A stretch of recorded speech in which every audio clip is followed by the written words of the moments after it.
ആദർശിന്റെ നയനയുടെയും നല്ലൊരു കഥ കേട്ടാലോ? വീഡിയോ ഇഷ്ടപ്പെടുവാണെങ്കിൽ ഒന്ന് ലൈക്ക് ചെയ്ത് ഹൈപ്പ് ചെയ്യാൻ മറക്കരുത് കേട്ടോ. അങ്ങനെ നമ്മൾ കാണുന്ന ഒടുവിൽ അനിധർമ്മ സങ്കടത്തിലായി. എന്ത് ചെയ്യാൻ പറ്റും? മുത്തശ്ശൻ ഇങ്ങനെ ചില തീരുമാനങ്ങൾ എടുത്തിട്ടുണ്ടെങ്കിൽ തനിക്ക് അതിനെ എതിർത്തേ മതിയാവുള്ളൂ. മുത്തശ്ശൻ പറഞ്ഞ് ഇതുവരെ അപ്പടി അനുസരിച്ചിട്ടുണ്ട്. പക്ഷെ ഈ തീരുമാനം ഇത് തനിക്ക് ഒരിക്കലും അംഗീകരിക്കാനായിട്ട് പറ്റില്ല. അങ്ങനെ ഒടുവിൽ അനി ആദർശിനെയും നയനെയും കാണാനായിട്ട് അവിടേക്ക് ചെല്ലുവാണ്. അങ്ങനെ ചെന്ന് കണ്ട് കാര്യങ്ങൾ പറയുന്നുണ്ട്. അപ്പോഴേക്കും നയന പറഞ്ഞു, അനി നിനക്കറിയാലോ, മുത്തശ്ശനൊരു തീരുമാനം എടുത്താൽ പിന്നെ അതിന് മാറ്റം ഉണ്ടാവില്ല. അത് ഈ ഞായറാഴ്ച തന്നെ എൻഗേജ്മെന്റ് നടത്തണം എന്നൊക്കെയല്ലേ പറയണേ. അതെങ്ങനെ ശരിയാകും? എനിക്ക് അവളെ ഒരിക്കലും അങ്ങനെ കാണാൻ പറ്റില്ല. ആദർശ് പറഞ്ഞു, നീ പറയുന്നൊക്കെ ഞങ്ങൾക്ക് മനസ്സിലാവും, പക്ഷെ മറ്റുള്ളവർക്ക് അത് മനസ്സിലാവണമെന്നില്ല. നീ തന്നെ ഒന്ന് ആലോചിച്ചു നോക്കിയേ, മുത്തശ്ശന്റെ തീരുമാനത്തെ എതിർക്കാൻ നിനക്ക് പറ്റുമോ? എന്താണെങ്കിലും ഇതിനെ ഞാൻ എതിർക്കും. നിങ്ങളെന്നല്ല ആര് പറഞ്ഞാലും ഞാൻ അനുസരിക്കില്ല. ചിലപ്പോൾ എനിക്ക് ആ വീട് വിട്ട് ഇറങ്ങേണ്ട വരുമായിരിക്കും. അല്ല, ആദർശേട്ടനോട് മുത്തശ്ശൻ എന്താ ചെയ്തേ? ഒടുവിൽ ആദർശേട്ടൻ അവിടെ നിന്ന് ഇറങ്ങേണ്ടി വന്നില്ലേ? എത്രയൊക്കെ നല്ല കാര്യങ്ങൾ ചെയ്തു. അപ്പൊ അതുപോലെ തന്നെയായിരിക്കും എൻ്റെ അവസ്ഥ. ഞാൻ അവിടെ നിന്ന് ഇറങ്ങിക്കോളാം. ആ കാര്യത്തിൽ എനിക്കൊരു ബുദ്ധിമുട്ടില്ല. നയന പറഞ്ഞു, അനി നിന്റെ നന്മയെ കരുതിയിട്ടാണ് എല്ലാവരും ഓരോന്ന് ചെയ്യുന്നേ. ഒരുപക്ഷെ നന്ദുവിനെ കുറിച്ചുള്ള ഓർമ്മകളായിരിക്കും നിന്റെ മനസ്സിൽ. അത് കേട്ടപ്പോൾ അനിയുടെ മുഖമൊക്കെ അങ്ങോട്ട് മാറി. നീ ഇല്ലെന്ന് എത്രയൊക്കെ പറഞ്ഞാലും നിന്റെ മുഖം അത് വിളിച്ചു പറയുന്നുണ്ട്. നന്ദു നീ തമ്മിലുള്ള ബന്ധം നടക്കും തോന്നുന്നുണ്ടോ? എനിക്കും ആദർശേട്ടനൊക്കെ താല്പര്യക്കുറവൊന്നും ഇല്ലായിരുന്നു. പക്ഷെ അച്ഛനും അമ്മയൊന്നും സമ്മതിക്കില്ല. നിന്റെ അമ്മ സമ്മതിക്കുവോ? അവരൊക്കെ സമ്മതിക്കുവാണ് നീയും നന്ദുവും തമ്മിലുള്ള വിവാഹം നടന്നേനും. പിന്നെ അവന്തേക്ക് എന്താ ഒരു കുഴപ്പമിരിക്കുന്നേ? അവൾ നല്ല പെൺകുട്ടിയല്ലേ? ഈ പറയുന്ന അബിയുടെയോ അപ്പച്ചിയുടെയോ ആരുടെ സ്വഭാവം അവൾക്കില്ല. അപ്പൊ പിന്നെ നീ അവളെ ഭാര്യയായിട്ട് അംഗീകരിക്കുന്നോണ്ട് നിനക്ക് എന്താടാ പ്രശ്നം? ഏടത്തി പറയുന്നുണ്ടെന്ന് തോന്നരുത്. നിങ്ങളൊന്നും ഉദ്ദേശിക്കുന്ന പോലെ ഒന്നും അല്ല അവളുടെ സ്വഭാവം. എനിക്ക് അവളുടെ സ്വഭാവം ഇഷ്ടപ്പെടുന്നില്ല. ശരിക്കും പറഞ്ഞാൽ എനിക്ക് ഇഷ്ടമില്ലെന്ന് അറിഞ്ഞു കഴിഞ്ഞപ്പോൾ തന്നെ അവൾ ഈ ബന്ധത്തിൽ നിന്ന് പിന്മാറേണ്ടതാണ്. അവള് വാശിയോടെ നിൽക്കുക. അതിനർത്ഥം എന്താ? അവൾക്ക് ഇപ്പോഴും ആ സ്വഭാവം, ആ പഴയ സ്വഭാവം. അതൊന്നും എനിക്കങ്ങനെ പെട്ടെന്ന് മറക്കാൻ പറ്റുന്ന കാര്യമല്ല. എത്രയാന്ന് പറഞ്ഞാലും അമ്മയുടെ ജീനല്ലേ അവളുടെ ശരീരത്തിലുള്ളത്. ആ സ്വഭാവത്തിനൊരു മാറ്റം വരത്തില്ല. അത് കേട്ടപ്പോൾ ആദർശ് പറഞ്ഞു, എടാ നീ എല്ലാം നെഗറ്റീവായിട്ട് കാണുന്നോണ്ട് എങ്ങനെയൊക്കെ? അവന്തിയെ കുറിച്ച് നിനക്കറിയാവുന്ന കാര്യമല്ലേ? അവളിപ്പം പഴയ സ്വഭാവമൊന്നും അല്ല, നിനക്കറിയാലോ. നമ്മളോടൊപ്പം അല്ലെങ്കിലും അബിയുടെ അപ്പച്ചിയുടെ ഒന്നും സ്വഭാവമൊന്നും അവൾക്ക് ഇപ്പോഴില്ല. ശരിയാ, നിങ്ങൾ പറയുന്നത് ചിലപ്പോൾ ശരിയായിരിക്കും. പക്ഷെ എനിക്കത് അംഗീകരിക്കാൻ പറ്റില്ല. ആരൊക്കെ എന്തൊക്കെ പറഞ്ഞാലും ഞാൻ ഈ ബന്ധത്തിന് സമ്മതിക്കില്ല. പിന്നെ ആദർശേട്ടനും നയനേച്ചി നിങ്ങൾ രണ്ടുപേരും ഇല്ലാതെ ഒരു ബന്ധം, ആ വീട്ടിൽ നിന്ന് നിങ്ങൾ ഇറങ്ങി പോന്നു കഴിഞ്ഞപ്പോൾ ബാക്കി എല്ലാവർക്കും എത്രമാത്രം ബുദ്ധിമുട്ടുണ്ടായെന്നുള്ള കാര്യം എനിക്ക് നന്നായിട്ടറിയാം. അതോടൊപ്പം തന്നെ അനാമികയായിട്ടുള്ള ബന്ധം ഇതിനായിട്ടും കഴിഞ്ഞിട്ട് പോലുമില്ല. അനാമിക എപ്പോഴും എൻ്റെ ഭാര്യയായിട്ട് തുടരുവാണ്.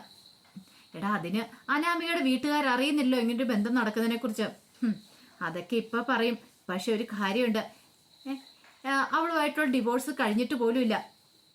അതൊക്കെ കേട്ട് കഴിഞ്ഞപ്പോൾ ആദർശം നയനും പരസ്പരം നോക്കുക. അവർക്കറിയാം അനി ഓരോ മുട്ടാക്കി കാരണങ്ങൾ ഉണ്ടായിക്കൊണ്ട് വരിക. അല്ലെങ്കിലും അനി ഉറപ്പിച്ച് പറഞ്ഞു, ഇനി ഈ ബന്ധം നടക്കാൻ പോകുന്നില്ല.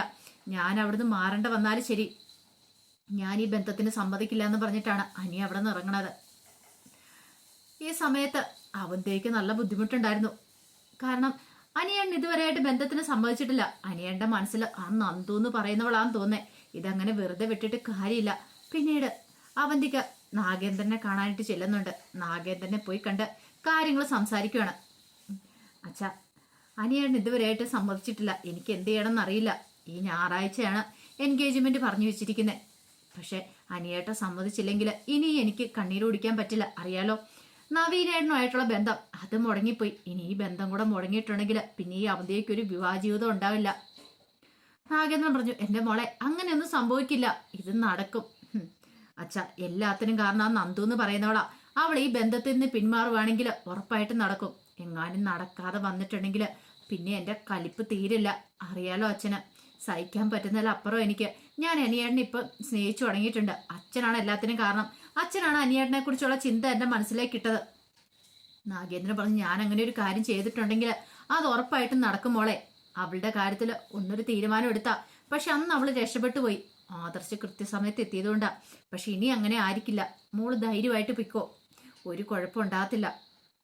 പിന്നെ അറിയാലോ, മൂർത്തി ബാക്കി വീട്ടിലുള്ള എല്ലാവരും ഈ ബന്ധത്തിന് സമ്മതിച്ചിരിക്കുമല്ലേ. അതുകൊണ്ട് മോൾ അവരോടൊപ്പം നിന്നാ മതി. മൂർത്തി ഒരു തീരുമാനം എടുത്താൽ അതിനൊരു മാറ്റം ഉണ്ടാകത്തില്ല. അത് അനിയേട്ടൻ ഇനിയിപ്പോൾ ബന്ധത്തിന് സമ്മതമല്ല എന്ന് പറഞ്ഞുകൊണ്ട് വീട് വിട്ട് ഇറങ്ങിപ്പോയാൽ എന്ത് ചെയ്യാൻ പറ്റും? അവൻ അങ്ങനെ ഇറങ്ങി പോവാണെ ഇറങ്ങി പോട്ടെ മോളെ, ബാക്കി കാര്യം നമുക്ക് നോക്കാന്ന് പറഞ്ഞു. അങ്ങനെ അവന്തികയ്ക്ക് വേണ്ടുന്ന കാര്യങ്ങളും ഉപദേശങ്ങളൊക്കെ കൊടുത്താണ് നാഗേന്ദ്രൻ വിടുന്നത്. എന്നാലും അവന്തികയുടെ മനസ്സ് ഒരു ശാന്തമായിട്ടുണ്ടായിരുന്നില്ല. പിന്നീട് അവന്തിക വീട്ടിലേക്ക് വന്നു കഴിഞ്ഞപ്പത്തിനും അഭിയോഗിച്ച് എന്തായി കാര്യങ്ങളൊക്കെ അച്ഛനോട് സംസാരിച്ചിട്ടുണ്ട്. എനിക്ക് എന്ത് ചെയ്യണമെന്ന് അറിയില്ല അഭിയേട്ടാ. ഞായറാഴ്ച എൻഗേജ്മെന്റ് പറഞ്ഞിരിക്കുക.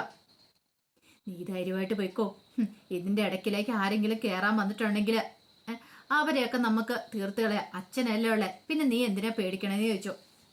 അതേ സമയത്ത് നന്ദുവിന് വല്ലാത്തൊരു പ്രഷറായിരുന്നു. അവന്തികയുടെ അനിയുടെയും കൂടെ എൻഗേജ്മെന്റ്, അത് ഞായറാഴ്ച. എന്ത് ചെയ്യണം എന്ന് പോലും അറിയത്തില്ലാത്തൊരവസ്ഥ.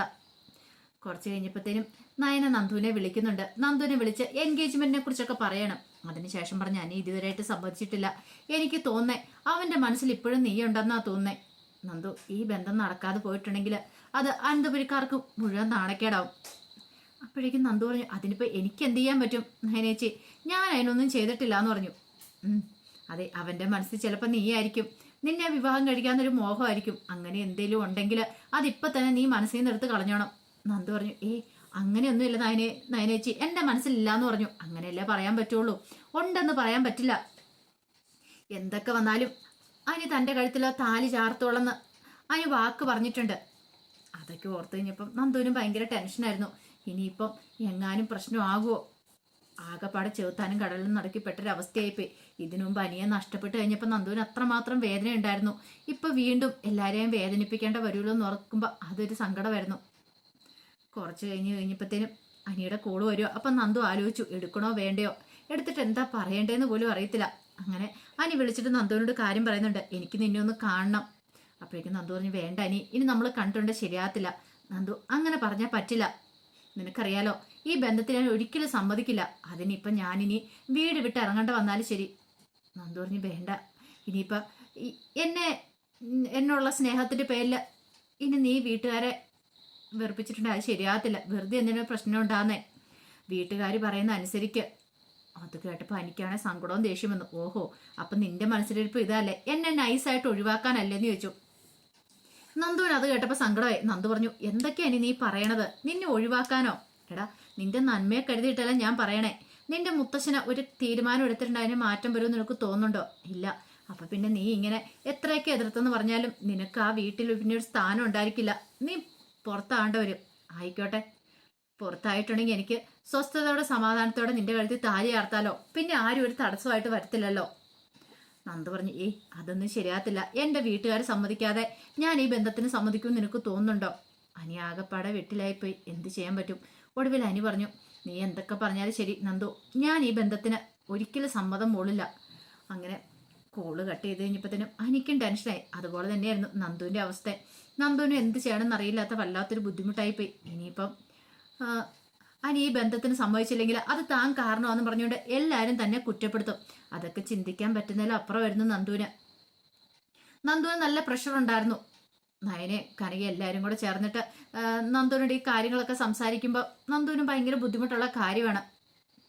ആ സമയത്ത് എങ്ങനെ ഈ ബന്ധം നടത്തിയേ തീരൂ എന്നുള്ള ഒറ്റ ഒരു ചിന്തയോട് കൂടിയിട്ടാണ് ജാനകി നടക്കുന്നത്. ഒരു കാരണവശാലും നന്ദുവിനെ വീട്ടിലേക്ക് കയറ്റാൻ പാടില്ല. പക്ഷേ എങ്കിൽ നവ്യ ഒരു തീരുമാനം എടുത്തിട്ടുണ്ടായിരുന്നു. തല പോയാലും ശരി, നന്ദുവിന് അനിയെ ഇഷ്ടമാണെങ്കിൽ അവർ തമ്മിലുള്ള വിവാഹം നടക്കണം. അതിന് എന്ത് തന്ത്രം പ്രയോഗിച്ചിട്ടാണ് ശരി, എന്ത് ഗൂഢതന്ത്രം പ്രയോഗിക്കാൻ തയ്യാറായിട്ടായിരുന്നു നവ്യായിരുന്നേ. അപ്പം അതിന് വേണ്ടിയിട്ട് നവ്യ പുതിയ തന്ത്രങ്ങളൊക്കെ മെനയുന്നുണ്ട്. അപ്പം അതിൻ്റെ കഥകളൊക്കെയാണ് നമ്മൾ കാണാൻ പോകുന്നത്. ആ വിശേഷങ്ങൾക്കായി നമുക്ക് എല്ലാവർക്കും കാത്തിരിക്കാം കേട്ടോ. ഒരിക്കൽ കൂടി എല്ലാവർക്കും ശുഭരാത്രി നേർന്നുകൊണ്ട് നിർത്തുന്നു.